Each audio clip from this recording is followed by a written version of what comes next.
Plant FAQs. Albuca bracteata. What is Albuca bracteata? For years, I've been fascinated by unique and interesting plants.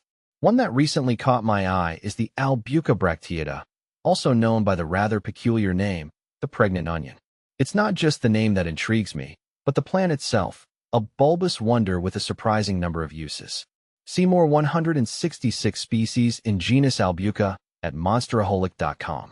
The Albuca bracteata is native to South Africa and boasts vibrant green, strap-like leaves that arch gracefully from its bulb. The real showstopper, however, are the tiny bulblets that form around the mother bulb, giving it a pregnant appearance, hence the nickname.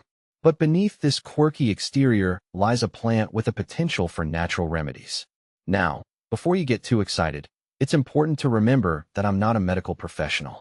The following information is based on traditional uses and should never be a substitute for consulting a doctor.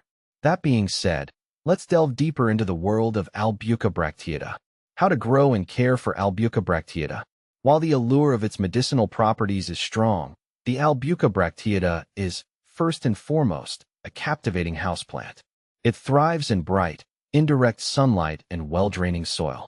Think cactus mixed with a bit of added perlite for optimal drainage. Watering is key.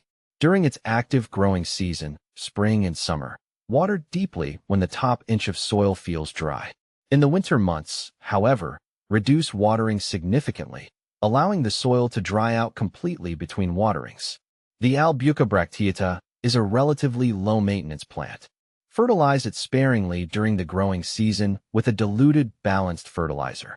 Repotting is only necessary every few years, or when the plant outgrows its current pot. Can Albuca bracteata be used medicinally? Traditionally, Albuca bracteata has been used in various parts of the world for treating minor wounds, cuts, and burns. However, it's crucial to reiterate that scientific research on its effectiveness is limited. Important disclaimer. If you're considering using Albuca bracteata for medicinal purposes, consult a healthcare professional first. They can advise you on the potential risks and benefits specific to your situation. Traditional uses of Albuca bracteata. Here's a glimpse into how Albuca bracteata has been used traditionally. But remember, this information does not constitute medical advice. Minor burns. The gel-like substance found inside the Albuca bracteata leaves is said to have cooling and soothing properties.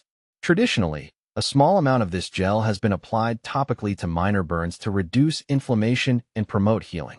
Cuts and scrapes. Similar to burns, the gel from the leaves has been used to soothe cuts and scrapes. Wounds. There's anecdotal evidence suggesting that Albuca bracteata may help with wound healing. However, more research is required to confirm this. Important precautions to consider. While the traditional uses of Albuca bracteata are interesting, there are important considerations. Always conduct a patch test. Before applying Albuca bracteata to any wound, it's crucial to do a patch test on a small area of healthy skin. This helps identify any potential allergic reactions. Discontinue use if irritation occurs. If you experience any irritation or discomfort after using Albuca bracteata, discontinue use immediately and consult a healthcare professional. Not for internal use. Albuca bracteata is not meant for internal consumption. Ingestion can be harmful. The allure of Albuca bracteata. The Albuca bracteata is more than just a conversation starter with its unique appearance. While its medicinal properties require further scientific exploration, its potential for topical use on minor wounds is intriguing. However, always prioritize consulting a medical professional before using any plant-based remedy.